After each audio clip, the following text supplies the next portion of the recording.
Bonjour à tous et bienvenue à vous au grand rendez-vous. Bonjour François Bayrou. Bonjour. C'est justement votre grand rendez-vous ce dimanche. Patron du MoDem, haut commissaire au plan, secrétaire général du Conseil national de la refondation et proche du président. Tandis que la crise énergétique s'installe et s'amplifie, comment éviter, selon vous, l'étincelle sociale? L'hiver pourrait être électrique pour Emmanuel Macron qui ne compte pas renoncer à sa réforme des retraites, malgré de nombreuses mises en garde, dont la vôtre ce matin dans Le Parisien. Le tout, François Bayrou, dans un contexte politique européen électrisé par la victoire de l'Union des droites en Suède. Alors pour vous interroger sur tous ces sujets, je suis entourée de mes camarades. Nicolas Barré des Échos, bonjour à vous Nicolas. Bonjour Sonia. Et bien sûr le penseur et sociologue Mathieu Boccoté, bonjour Mathieu. Bonjour. François Bayrou, tout d'abord, c'est la réforme de tous les dangers. Elle est communément appelée la mère des batailles. Dans Le Parisien ce matin, vous alertez sur le risque d'un passage en force sur la réforme des retraites. Bruno Le Maire vous a répondu qu'ils iront jusqu'au bout, au bout des compromis. Vous restez sceptique ce matin? Non, pas du tout. Je trouve que ces affirmations du gouvernement ce matin vont dans le bon sens. De quoi s'agit-il? La réforme des retraites est vitale. Elle est une nécessité pour le pays.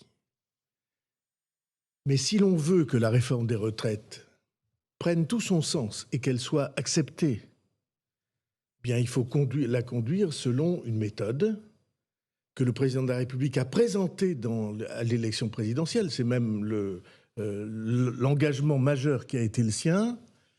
On va renoncer aux réformes qui tombent d'en haut toutes faites et on va, c'est notamment le sens du Conseil national de la refondation, on va faire mûrir ces réformes avec toutes les forces économiques et sociales. Avec qui, quand la plupart n'en veulent pas? Société. Alors, je suis en désaccord avec vous. Ah bon? Dites-nous pourquoi. Moi, je pense que la société française est prête pour cette réforme. Je pense que une grande majorité des Français pense au fond de lui-même qu'il va falloir, en effet, pour équilibrer les retraites, travailler plus longtemps. Simplement, beaucoup d'entre eux n'ont pas entre les mains les raisons pour lesquelles il va falloir faire cette réforme. On entend des messages dans tous les sens qui disent « c'est pas nécessaire ». Des messages, y compris des autorités, qui disent « mais non, c'est équilibré, on n'a pas besoin, c'est pas urgent ». Le Conseil d'orientation des retraites vient de dire qu'on en aurait pour 25 ans de déficit si on fait rien. Le Conseil d'orientation des retraites a dit ça hier. Ouais. Et comme vous savez, sur les 3 dernières années, ils avaient assez souvent dit que c'était équilibré sur le moyen terme. Et comme vous savez, vous avez écrit 15 papiers là-dessus. Donc, et moi, je pense qu'il y a la nécessité de réunir toutes ces forces pour que, et c'est le deuxième enjeu, pas seulement pour réussir la réforme des retraites, c'est pour que naisse en France une méthode qui permettent que les sujets traités ne soient pas toujours conflictuels, ne soient pas toujours dans l'affrontement, ne soient pas toujours dans la déchirure systématique du pays. Et c'est pourquoi le président de la République a créé le Conseil national de la refondation qu'il m'a confié. Et vous voyez bien la contradiction. La plupart des syndicats n'y étaient pas. Pas du tout. Où est le début de la méthode? Pas du tout. Pourquoi vous pouvez dire ça? La CFDT était là. C'est pas le moindre des syndicats français. Jusqu'à maintenant, c'est même celui qui est le plus important. Mais la CGC n'y est pas. L'UNSA était là. La CGT non plus.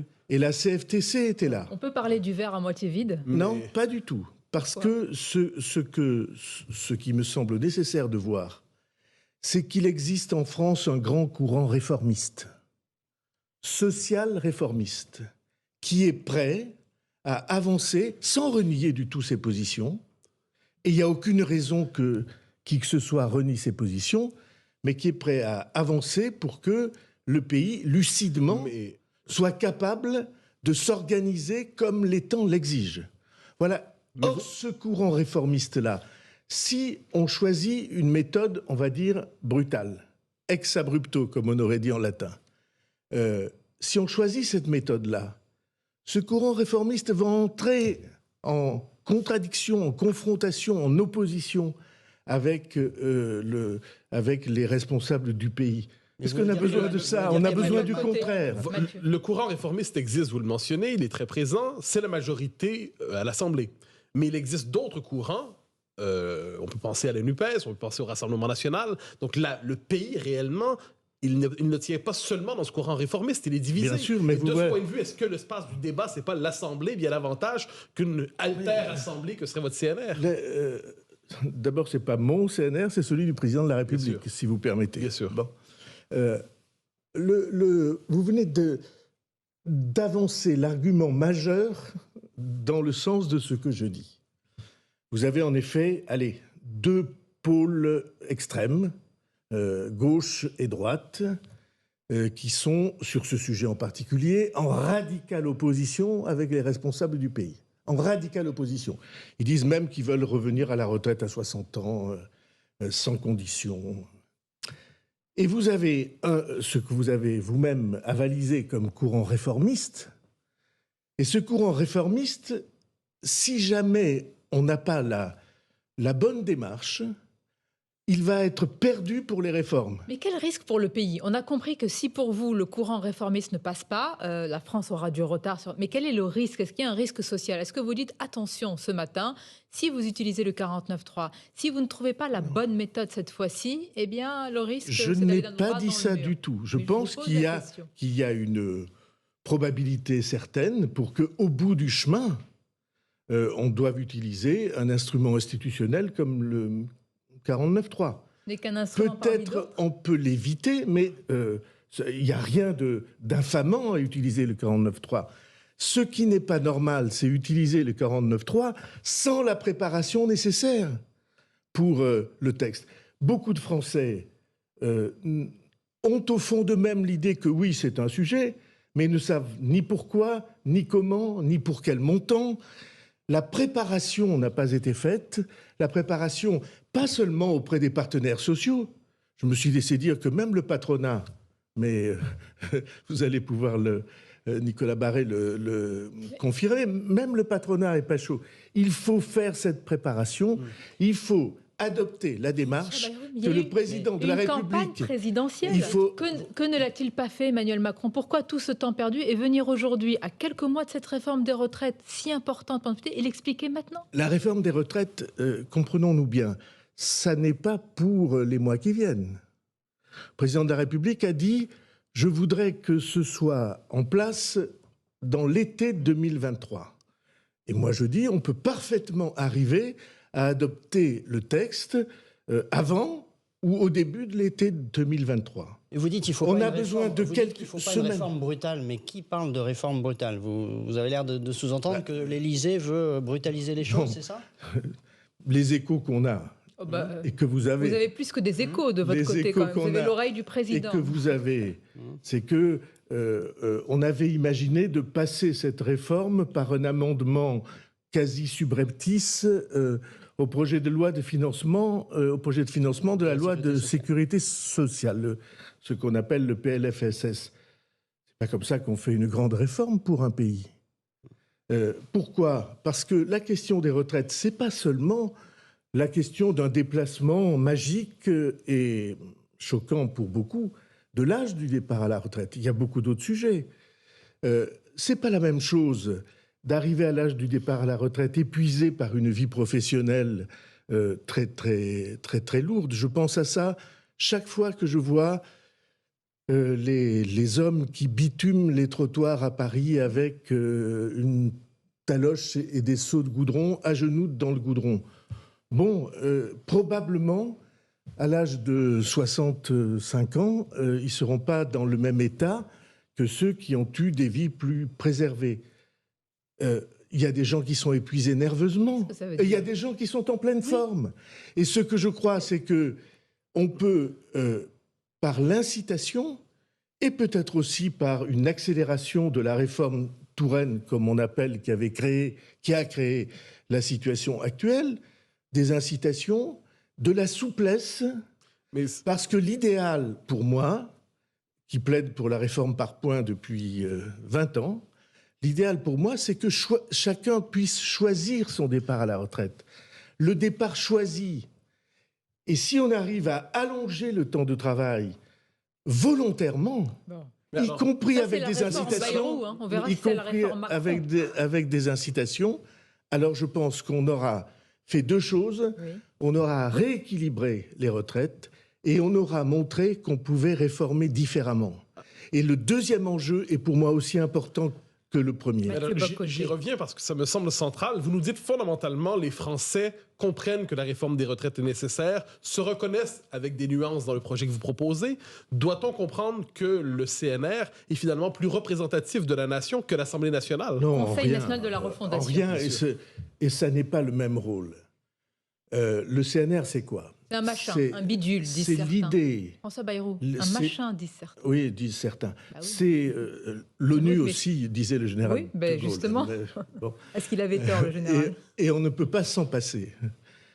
Donc, je reviens à la question. Le CNR, c'est l'idée qu'il y a dans le pays des forces, des courants de pensée qui ont le droit et le devoir d'être représentés dans la réflexion sur les grandes questions que nous allons devoir traiter. Nous entrons dans une crise qui, pour moi, va être une crise historique, mondiale, planétaire, avec des rééquilibrages qu'on n'imagine même pas, des problèmes nombreux en Chine, parce que la démographie va créer des conditions pour le pays totalement inédites. Ils vont perdre 500 millions d'habitants. 500 millions. Quel rapport avec le Conseil national de la refondation? Exactement tous les rapports. Les États-Unis sont dans une crise sociale et sociologique de violence incroyable. Et en Europe, l'Allemagne, qui était la locomotive, s'est mise, comme on sait, entre les mains de Poutine.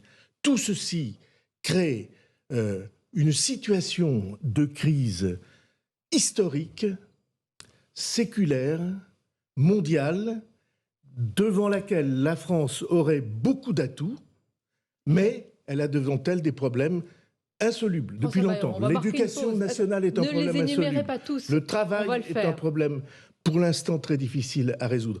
Et on a besoin de réfléchir à tout ça, avec les forces vives du pays. On va marquer une courte pause et nous dire comment réfléchir, parce qu'évidemment, vous avez cité tous les problèmes. Le premier étant le défi énergétique. Et on va vous poser la question, vous qui avez beaucoup travaillé sur le nucléaire, comment est-ce qu'on en est arrivé là en France? Une courte pause et on se retrouve en direct. Et merci à vous d'être avec nous, avec nos camarades Mathieu Bock-Côté, Nicolas Barré, notre invité ce dimanche, François Bayrou. Beaucoup de questions à lui poser, notamment sur le nucléaire. Et vous vous posez certainement cette question, comment en est-on arrivé là en France? Mais tout d'abord, François Bayrou, bouclier tarifaire pour 2023, chèque énergie exceptionnel pour les foyers les plus modestes. Le gouvernement craint l'étincelle sociale et tente de protéger au maximum, fort heureusement. Mais est-ce que le risque de cette étincelle est bien réel sur un sujet aussi sensible? En tout cas, vous voyez bien que c'est une des menaces les plus importantes que nous ayons devant nous, que la crise énergétique fasse qu'il y ait des coupures de courant, fasse qu'il y ait du blackout, comme ça, comme on dit en franglais, simplement par manque de production énergétique. Et essayer de pallier ces difficultés par des centrales à charbon, alors c'est aller exactement à l'encontre de tout le mouvement qu'on a défini. Et c'est précisément dans ce drame qu'est l'Allemagne. La décision dramatique, je crois, des Allemands, du gouvernement allemand de fermer toutes les centrales nucléaires a placé l'Allemagne dans la dépendance de la Russie et de Poutine. Alors, comme vous savez, il y a beaucoup de dirigeants allemands qui ont fait en sorte ou favorisé cette dépendance parce qu'ils étaient eux-mêmes stipendiés par les Russes. Quand on compare, on se console par rapport à l'Allemagne, mais quand on regarde notre situation, certes un peu différente, on n'est pas mieux. C'est la question, François Bayrou. Vous avez, en tant que haut commissaire au plan, rédigé un rapport sur le nucléaire qui était très fourni. On vous a reçu ici même le matin sur Europe 1. Pourquoi vous n'avez pas été entendu plus tôt par le président? Pourquoi ce sursaut n'a pas eu lieu plus tôt? Alors, ce n'est pas par le président, c'est par la totalité des responsables exécutifs français au travers des dernières décennies. Je dis une phrase un peu bizarre. Ce n'est pas les gouvernants qui gouvernent les pays, c'est les opinions publiques qui gouvernent les pays. Pourquoi l'opinion était contre le nucléaire? L'opinion était française contre le nucléaire. Mais qui lui a mis ça dans la tête? Comment expliquer cette espèce d'hypnose? Vous voulez bien que j'aille jusqu'au bout? Tout le monde était contre le nucléaire. Toutes les forces politiques, moi pas en tout cas, mais jamais, puisque j'ai toujours pensé le contraire. Ni la droite, ni beaucoup de responsables. Ni la droite. Nicolas Sarkozy, vous le savez bien. Ni la droite à moitié. Moi, j'ai toujours pensé que c'était la seule énergie qui ne soit pas émettrice de gaz à effet de serre. Et si l'on considère que le drame climatique est causé, ou sinon causé, du moins accéléré, par les émissions de gaz à effet de serre, alors ça dicte une priorité. Mais l'opinion était très contre, notamment à partir de Fukushima, ou relancé par Fukushima. Il était dans l'idée de toutes les forces politiques qu'on allait et donc on suit baisser... c'est quand même incroyable ce que vous dites. Il y a un certain nombre de responsables politiques les gouvernants s'ils suivent l'opinion?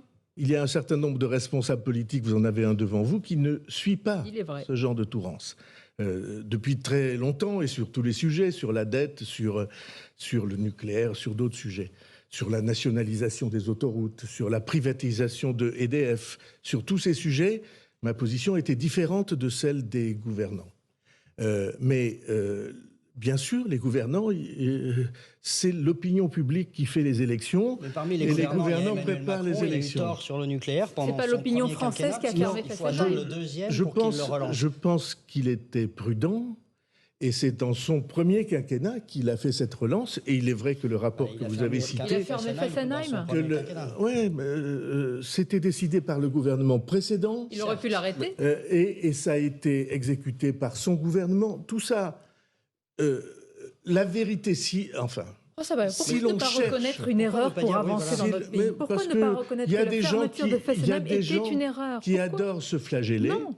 C'est mieux repartir. Il se trouve que moi, j'ai toujours été sur l'autre ligne. Mais diriez-vous que dans la classe politique, il y avait une adhésion au nucléaire, mais qui ne pouvait pas être avouée ou reconnue parce que l'opinion, animée par quelques lobbies, était trop forte? Hélas, non.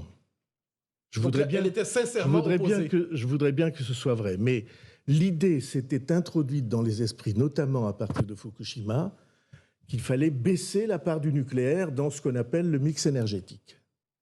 Et au fond... tous les grands courants du pays, constitués, poussés par l'opinion ou pressés par l'opinion, étaient sur cette ligne. Et le président de la République a changé d'avis à partir du moment... a revu vous avez dit le vrai mot, sa position, et heureusement, et il a bien fait de prendre cette nouvelle orientation qui engage beaucoup l'avenir du pays, parce qu'il va falloir des dizaines de milliards d'investissements pour rendre à la France sa place de leader en matière du nucléaire. Notre objectif ce matin n'est pas de pointer des responsabilités. On veut tous que notre pays s'en sorte. La question, c'est que malgré tout, François Hollande a donc acté de la fermeture de Fessenheim. Emmanuel Macron a signé. Il avait comme ministre un certain Nicolas Hulot, dont je me souviens qu'il avait dit sur cette antenne et d'autres, le nucléaire n'est pas une énergie d'avenir. Quand on choisit un tel ministre aussi emblématique, quel signal donne-t-on soi-même à l'opinion ? Encore une fois, vous auriez fait une enquête à cette époque, les gens vous auraient dit la même chose. Parce que Fukushima, c'était des images tellement spectaculaires. Je rappelle, Fukushima, ce n'était pas un accident nucléaire. Hein. C'est un accident, c'est un tsunami qui a tout d'un coup mis en panne, en difficulté, en grosse difficulté, les centrales japonaises. Les Japonais ont décidé depuis de reconstruire des centrales nucléaires. Parce que tous les pays du monde ont compris que si vraiment la crise climatique était un sujet d'urgence, il n'y avait qu'une réponse efficace, c'était celle-là. Et donc, Emmanuel Macron a pris une décision très courageuse, d'investissement très important, de plusieurs tranches des nouvelles usines de production Vous savez combien il faut de temps, puisque vous avez travaillé sur ce sujet, pour... Ah ben oui. Alors, combien de temps pour construire une centrale, pour obtenir les autorisations, pour passer toute l'administration? On dit 2035 pour la première. 2035, c'est pas dans très longtemps. La première condition, c'est de remettre en état de marche, en état de service, les centrales que nous avons. Et nous avons plusieurs dizaines de centrales, 56, 60, dont aujourd'hui une trentaine sont en réfection parce qu'on a découvert une faiblesse dans les tuyaux d'inox qui permettent d'amener de l'eau de refroidissement. Et on a découvert qu'il y avait des fissures dans ces tuyaux. Et comme on a monté les standards de sécurité, et d'une certaine manière, on peut dire que quand même c'est utile, les standards de sécurité nouveaux se sont appliqués et obligent à réparer les tuyaux d'alimentation du refroidissement. C'est pas du nucléaire, c'est du refroidissement. On voit bien, là, aujourd'hui, il y a une situation d'urgence. EDF traverse une crise monumentale. Pas depuis aujourd'hui. Le gouvernement a annoncé début juillet le remplacement de son patron. On n'a toujours pas de nouveau patron chez EDF. Comment, alors, si c'est vraiment une situation d'urgence, comment est-ce que vous l'expliquez ? Peut-être que le poste n'est pas si attractif que cela après tout ce qui s'est passé. Il y a eu beaucoup de crises internes à EDF, personne ne le dit. Le directeur financier démissionné il y a 2 ans parce qu'il ne voulait pas assumer la situation. Mais comme toujours en France, c'est loin de l'opinion. Et comme ce sont les sujets d'opinion à laquelle vous participez, opinion, vous êtes d'une certaine manière des noyaux actifs de l'opinion. Un peu trop de le dire, mais l'opinion qui nous regarde ce matin, François Bayrou, elle se dit, en vous écoutant, on a démantelé le nucléaire en France. On souscrit au marché européen qui aligne le prix de l'électricité et du gaz. Tous les gouvernants ont fait ça. Et aujourd'hui, on nous demande de prendre moins de douches, de baisser le chauffage. Est-ce que ce n'est pas un peu fort de café ? Mais c'est vrai, ce sont des choix des gouvernements qu'aujourd'hui les populations portent. Ce sont des choix des gouvernements choisis par les électeurs sous la pression des grandes évolutions de l'opinion publique auxquelles, il faut bien le dire, vous participez. C'est quand même une inversion de responsabilité assez forte ce matin. Non, ça n'est pas une inversion. Ma vision est que nous sommes tous co-responsables des situations que nous décrivons comme insupportables, cataclysmiques. Mais les Français sont attachés à l'atome depuis longtemps. Moi, j'ai le souvenir de sondages depuis plusieurs années où ils étaient attachés à cela. Non. Je crois que c'est faux. C'est factuellement faux. Les Français sont de nouveau attachés à l'énergie nucléaire. J'ai vu un sondage, 80%. Exactement, dans le journal du dimanche. La légitimité du nucléaire n'est pas contestée. N'est plus contestée. Elle était, Nicolas Barré, elle était contestée. On fait comme si on avait une mémoire de poisson rouge.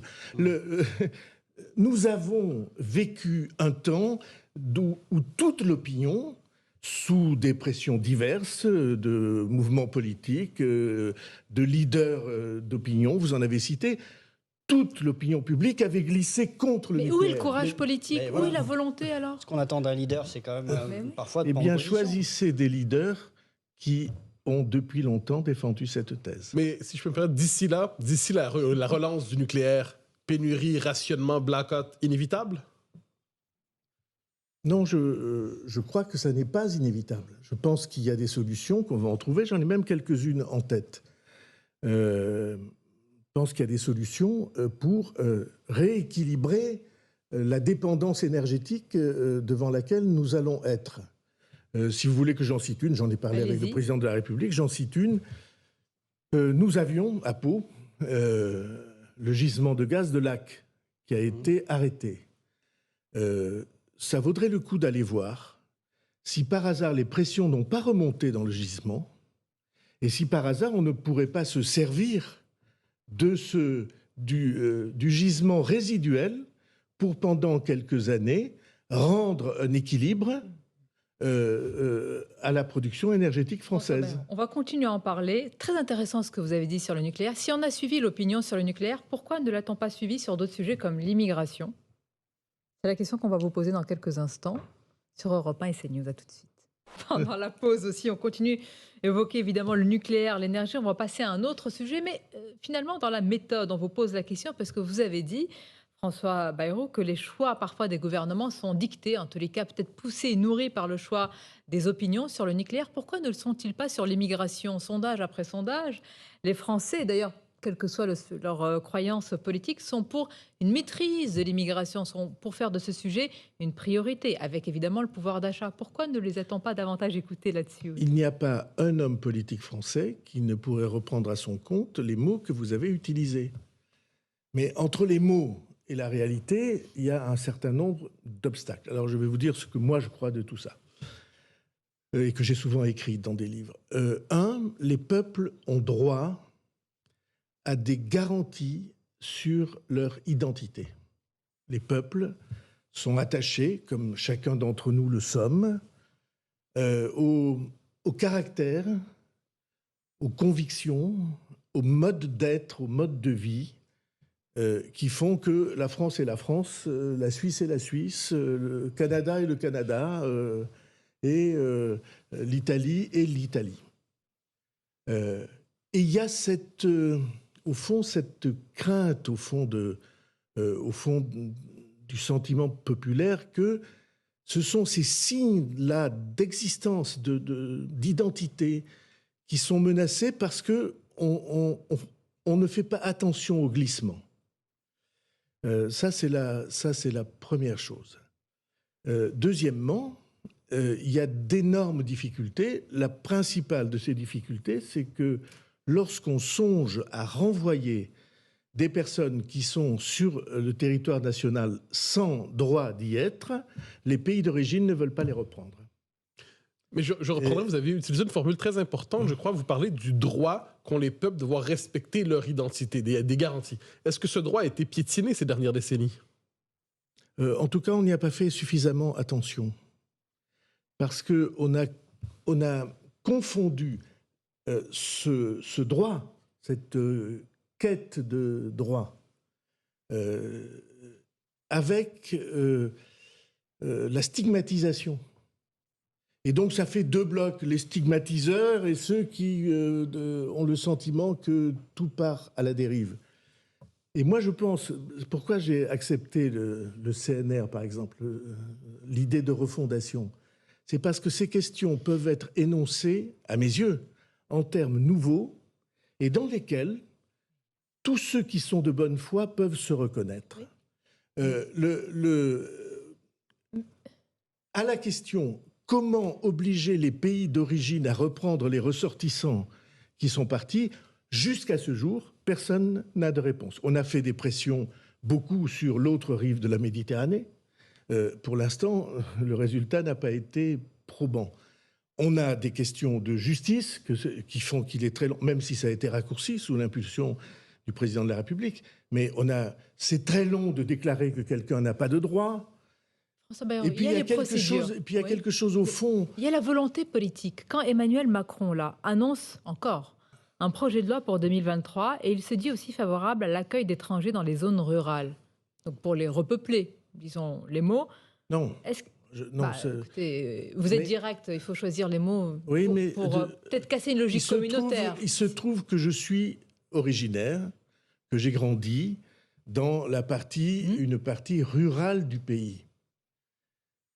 Les agriculteurs ne trouvent plus personne pour travailler à la ferme. Les éleveurs ne trouvent plus personne pour travailler. Et il arrive très souvent qu'ils viennent me voir en disant « François, j'ai trouvé un garçon très bien, il est d'origine africaine, il est vaillant, il veut travailler, je ne peux pas avoir de papier pour lui. » Alors ma position, je vais exprimer quelque chose qui probablement est imprudent. On devrait exiger deux choses. La maîtrise de la langue, qui est la garantie de la volonté de s'intégrer, de participer à un pays avec son mode de vie.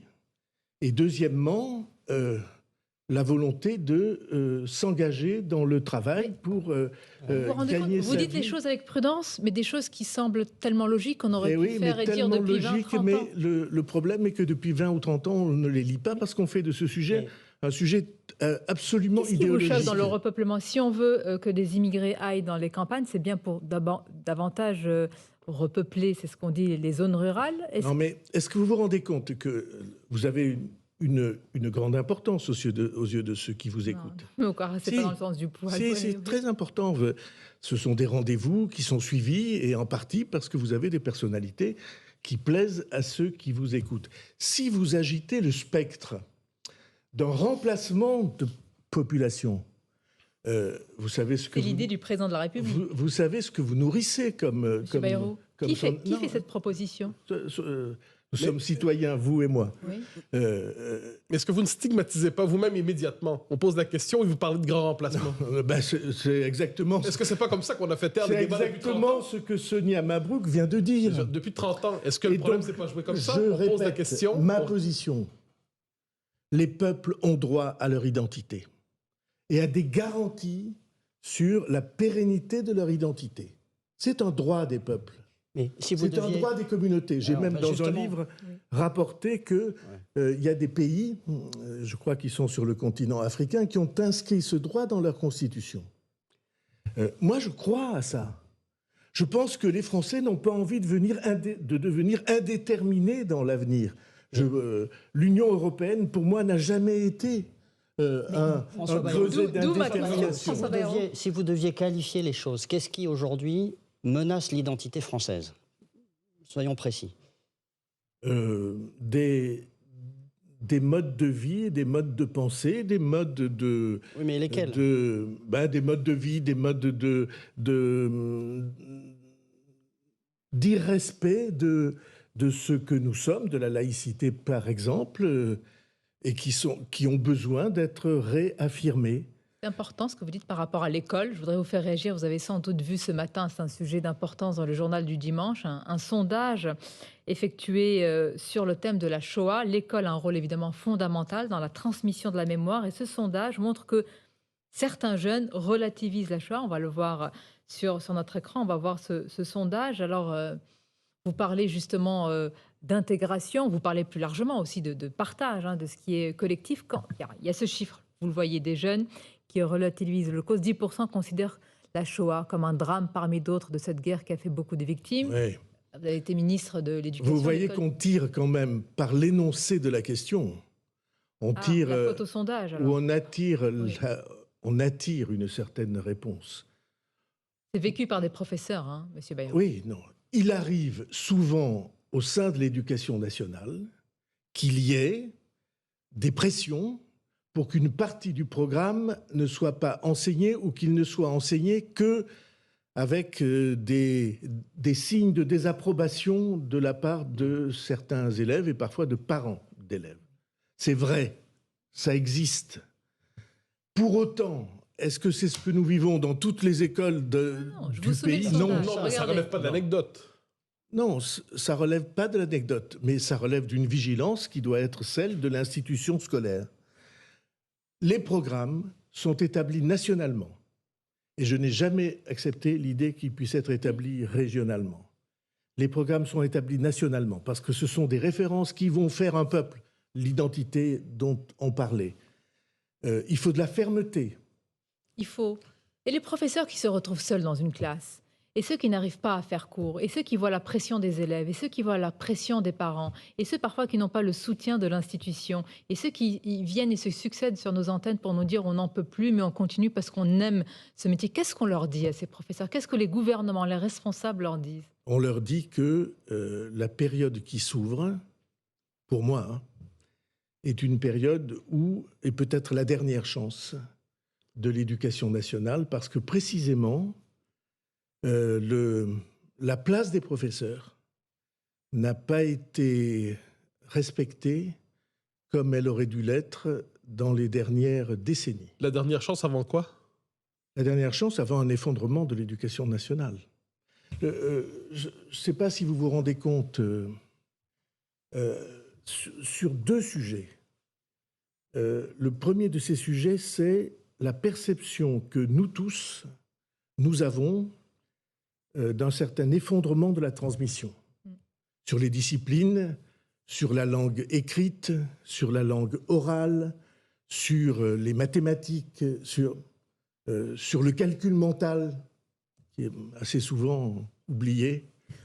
On a la certitude ou le sentiment très, très appuyé dans beaucoup de familles que c'est plus comme c'était et de loin. J'emploie des mots simples exprès. Et deuxièmement, les classements internationaux sont d'une sévérité très grande pour la France. Ou d'une lucidité. Oui, c'est une lucidité. Est-ce qu'on peut rétablir l'éducation nationale? Je le crois. Et non seulement je le crois, mais j'ai donné dans une interview ce matin un délai. J'ai dit, moi je crois Mais oui, la qu'on vision. peut le faire en 4 ans. Pourquoi? Avec qui? Ce ministre a la vision nécessaire, M. Papa Ndiaye? Je le crois et je l'espère. Ou je C'est deux choses l'espère différentes. et je le crois. Vous l'espérez plus que vous ne le croyez ou vous le croyez plus que vous ne l'espérez? J'espère et je crois au même niveau. Vous vous reconnaissez tout Un peu de autant langue en de bois. Papa Ndiaye qu'en Jean-Michel Blanquer. Pardon? Vous vous reconnaissez tout autant en Papa Ndiaye qu'en Jean-Michel Blanquer. Jean-Michel Blanquer a fait 2 ans formidables, avec une adhésion très profonde de l'institution scolaire et des salles de profs. Et puis quelque chose s'est cassé, quelque chose s'est perdu. Il faudrait être historien pour comprendre ce qui s'est passé exactement. Mais je le lui ai dit souvent. Et deuxièmement, l'institution a été terriblement centralisée, et notamment les questions pédagogiques ont été terriblement centralisées, et selon moi, ça n'est pas la bonne voie. Je dis, nous sommes assis sur une mine de compétences, d'inventions, par des profs qui font progresser leur classe, mais personne ne les repère. C'est pas comme si vous étiez arrivé dans la politique ce matin. Personne ne les repère. Et pourtant, Vous nous nous dites sommes on au ne l'a seuil de pas fait. l'effondrement. C'est incroyable. Personne ne les repère. Personne ne se sert de leur expérience. C'est pourquoi je plaide pour la liberté pédagogique, le repérage des réussites et la propagation des méthodes inventées par ceux qui réussissent. Et je pense que si tel est le cas, et si on s'occupe de préparer aussi aux épreuves, aux disciplines qui font les classements internationaux, alors je pense qu'on pourra avancer.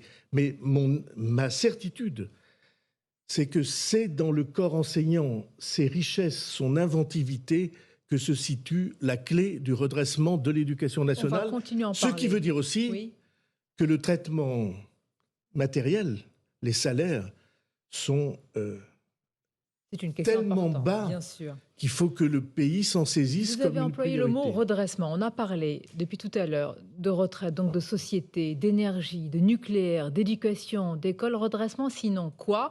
Il y a un scénario qui fait trembler, si je puis dire, l'Élysée, Emmanuel Macron. C'est ce qui se passe en Suède. L'union des droites et la peur qu'un scénario comme celui-ci se déroule en 2027. Une courte pause, on en parle. Suède, Italie et d'autres en Europe. La suite, dernière partie de l'émission, le grand rendez-vous, évidemment, avec mes camarades Mathieu Bocoté, Nicolas Barré. Notre invité ce dimanche, François Bayrou, beaucoup de choses ont été dites sur les retraites, l'énergie, l'école. C'est la méthode Bayrou qui a été énoncée, avec quand même quelques coups de griffe sur la méthode actuelle. Et d'ailleurs, pourquoi vous ne leur dites pas directement, Monsieur Bayrou? Il paraît qu'hier, ils vous ont cherché partout, vos amis de la Macronie, au congrès de Renaissance. Point de François Bayrou. On a eu un petit problème d'organisation. Il ne faut pas avoir une volonté de ne pas assister, de ne pas être d'accord sur tout. Pas du tout. On a le devoir de défendre des positions à l'intérieur de la majorité. Parce que si la majorité devient tout d'un coup un corps qui n'a qu'une vertu, c'est d'obéir, alors il sera évidemment l'objet. Il y a un peu cette tentation dans la Macronie? Non. En tout cas, c'est une tentation contre laquelle je me battrai. La majorité, ça se doit être des hommes au féminin et au masculin libres. Ce doit être des voix qui soient capables d'énoncer une pensée, des principes d'action, de sentir le pays pour l'entraîner. C'est ça la vocation politique. Et la vocation politique, elle indique, ou la vocation civique, elle dit pour moi quelque chose. Nous sommes co-responsables de l'avenir. Quel que soit notre métier, notre participation au débat public, que nous soyons dans l'opposition ou dans la majorité, nous sommes co-responsables de l'avenir. Et on a bien vu, dans cette affaire du nucléaire, les opposants et les majoritaires ont été co-responsables de l'avenir. Ils se sont succédés au pouvoir. Et en fait, ils ont suivi la même ligne de force.